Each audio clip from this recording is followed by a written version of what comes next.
सुन रहे थे। इसी बीच चलिए एक और बड़ी खबर का रुख करते हैं भोपाल से आ रही, जहां पे एचयूटी आतंकी संगठन से जुड़ी इस वक्त की बड़ी जानकारी, जहां पे मोहम्मद सलीम है एचयूटी का भारत में सरगना। सलीम धर्म परिवर्तन करके बना है हिंदू से मुस्लिम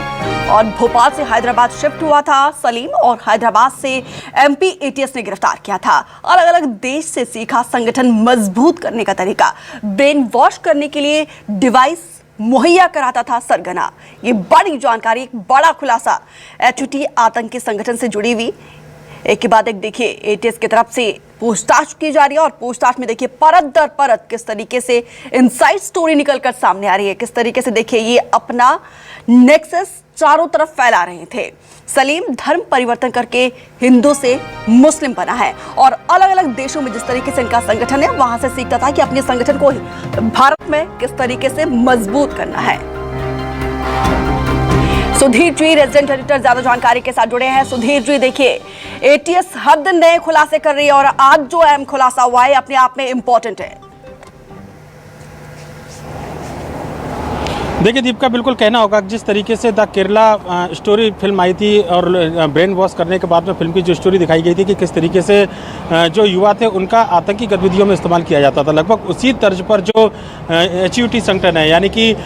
जो हाल ही में गिरफ्तारी जिन आतंकी की हुई है उससे एटीएस में कई बड़े खुलासे सामने निकल कर आए हैं। खासकर अगर बात करें तो जिस मोहम्मद सलीम की गिरफ्तारी हैदराबाद से की गई थी, ये भोपाल का रहने वाला था और पहले जो है हिंदू धर्म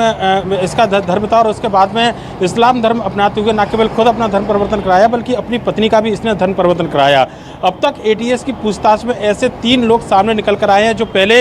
इस्लाम धर्म कबूल करने से पहले हिंदू हुआ करते थे, पर लेकिन ब्रेन वॉश करने के साथ में न केवल इनको इस्लाम धर्म अपनाया गया इनके द्वारा बल्कि आतंकी गतिविधियों में शामिल करने के भी कई साक्ष्य सामने निकल कर आए हैं। जो दस्तावेज थे, जो साहित्य थे, उसको उपलब्ध कराने के साथ में दूसरे लोगों को ब्रेन वॉश कराने का काम इनके द्वारा किया जाता था और अब तक जो जानकारी सामने निकल कर आई है इनमें 3 जो संदिग्ध आतंकी है, इनमें अगर बात करें तो सलीम के अलावा जो दूसरे 2 अन्य आरोपी थे उनके साथ में तकरीबन 5 ऐसी महिलाएं हैं जो हिंदू धर्म की थी और इस संगठन से जुड़े हुए जो लोग गिरफ्तारी की गई है उनके द्वारा कहीं ना कहीं शादी उनके द्वारा की गई है। लिहाजा कहना होगा कि कई सारे चौंकाने वाले खुलासे इस पूरे मामले पर सामने निकल कर आए और मोहम्मद सलीम के अलावा अगर हम बात करें तो अब्दुल रहमान और साथ ही साथ मोहम्मद अब्बास, जिनका नाम पहले बेनू कुमार हुआ करता था, और अब्दुल रहमान जो पहले देवी नारायण पंडा हुआ करते थे, मोहम्मद सलीम जो सौरभ राज वैद के नाम से जाने जाते थे। इन्होंने न केवल अपना धर्म परिवर्तन किया बल्कि एचयूटी के संगठन के साथ में छोड़कर जो प्रदेश में आतंकी गतिविधियां हैं, जो कहना चाहिए कि एक कट्टरपंथी जो सोच है उसको फैलाने का काम इनके द्वारा किया जाता था। लिहाजा एटीएस के द्वारा पूछताछ इनके द्वारा की जा रही है और ये माना जा रहा है कि आने वाले दिनों में पूछताछ के बाद में कई और अहम खुलासे जो है इन संदिग्ध आतंकियों से हो सकते हैं। दीपिका, तो बिल्कुल एक के बाद एक अहम खुलासे हो रहे हैं, लेकिन देखिए इसमें एक धर्म परिवर्तन का एंगल भी निकल कर सामने आया। ब्रेन वॉश किया जाता था, लेकिन सुधीर जी इनके पीछे आखिर कौन सी ऐसी शक्तियां हैं जिसको लेकर देखिए कितने धड़ल्ले से ये धर्म परिवर्तन और ब्रेन वॉश करके खासतौर पर उन युवाओं को टारगेट करते हैं ये जो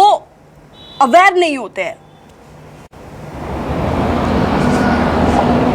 देखिए निश्चित तौर पर एटीएस के द्वारा इस बात की पूछताछ की जा रही है कि इस संगठन का जो फंडिंग का जो सोर्स था वो आखिर कहाँ था। ये माना जा रहा है कि पाकिस्तान के अलावा जो दूसरे कुछ इस्लामिक कंट्री हैं वहाँ से इनको टेरर फंडिंग के लिए फंड इकट्ठा किया जाता था और लोगों को ब्रेन वॉश के साथ में उनको हथियार चलाने की ट्रेनिंग भी इन संगठन के लोगों के द्वारा दी जाती थी। ये भी कुछ जानकारी जो है एटीएस की पूछताछ में निकल कर आई है। लिहाजा इनसे पूछताछ के बाद में जैसे जैसे खुलासे होते जा रहे हैं उस दिशा में एटीएस की तफ्तीश जो है वो आगे बढ़ती हुई नजर आ रही है और जैसे जैसे तफ्तीश आगे बढ़ेगी ये माना जा रहा है कि इनकी फंडिंग से लेकर जो तमाम सहयोग करने वाले दूसरे जो लोग हैं उनकी जानकारी भी एटीएस सामने लेकर आएगी। दीपिका,